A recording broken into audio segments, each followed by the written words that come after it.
While on tour with my band Whiskey Jack and my Stompin Tom show in early 2023 in Eastern Canada, I found out that I was going to be traveling through the town that my guest lives in today. 90-year-old Vic Mullen, Canadian country music legend, multi-instrumentalist, plays all the instruments amazingly well.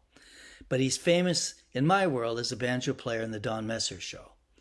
But he's been on TV and radio and across the country for decades. Cross Country Barn Dance was his first show. Went to the Messer Show in the early 60s. Countrytime Jamboree was another one. Co-hosted Country Roads on CBC TV and radio. He was the music director for a very popular show called Countrytime with Don Tremaine as the MC. He was involved with Rodeo Records. He's in the Nova Scotia Hall of Fame.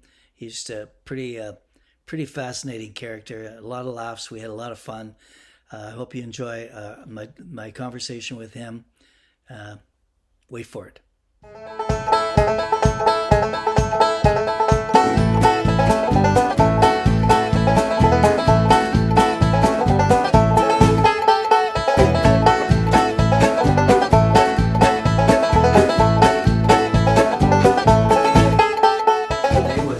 You must have met Gordon Lightfoot at some point, huh? Well, I'll tell you about Gordon Lightfoot. I never did. I met him, so to speak, in a dressing room where he was on the show and he was, not ready to talk a lot. So I met him. What do you mean? He was in his underwear?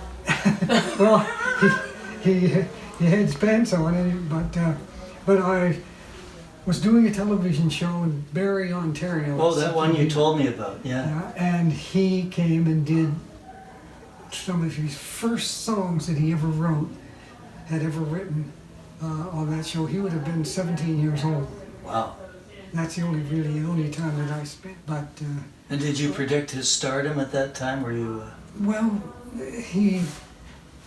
I knew he was interested in being in the business. He talked about it. He talked about this, being a song. And then the next time I heard about him, I realized that he was getting some airplay and that.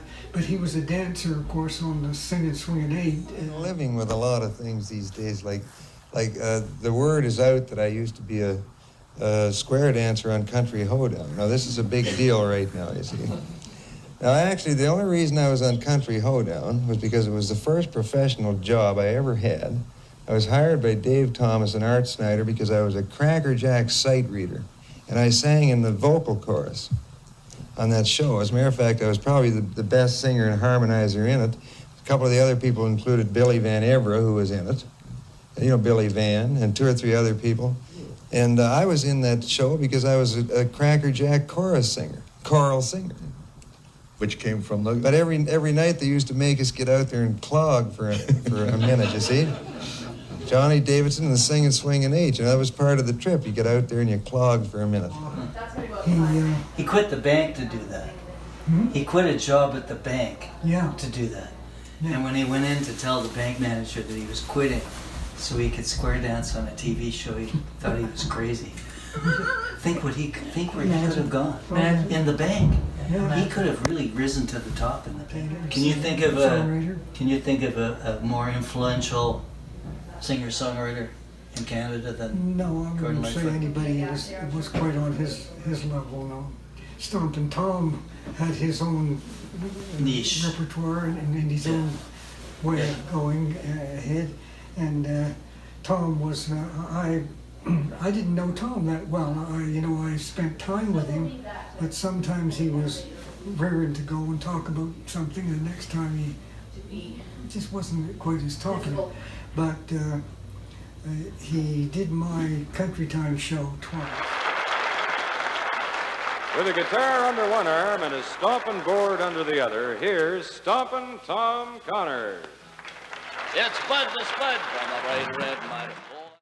After the show, the boss came over and said, "My God, that was some act." He said, "That's the first time I ever saw anybody kick the shit out of a piece of plywood and beat a guitar to death and call himself a performer."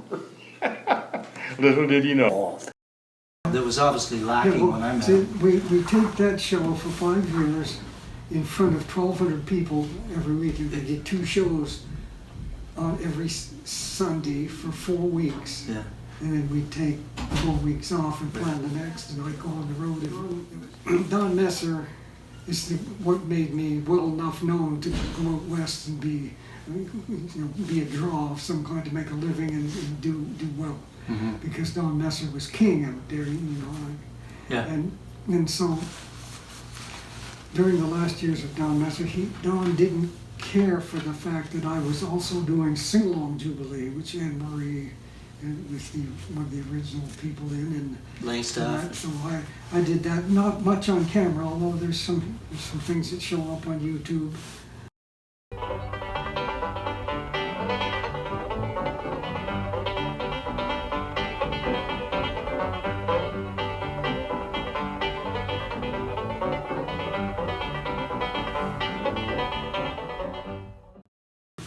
Yeah. To show me with Freddie McKenna, usually I would be.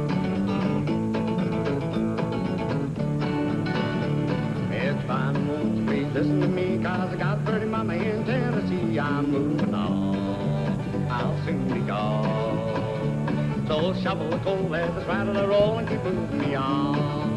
That was how that went, and Don Messer wasn't happy with me on that account. Was that because you were upstaging him, or you were making more money than him? Or? The guys in the band didn't go out. He didn't like it if they went out on their own. And I didn't use his name.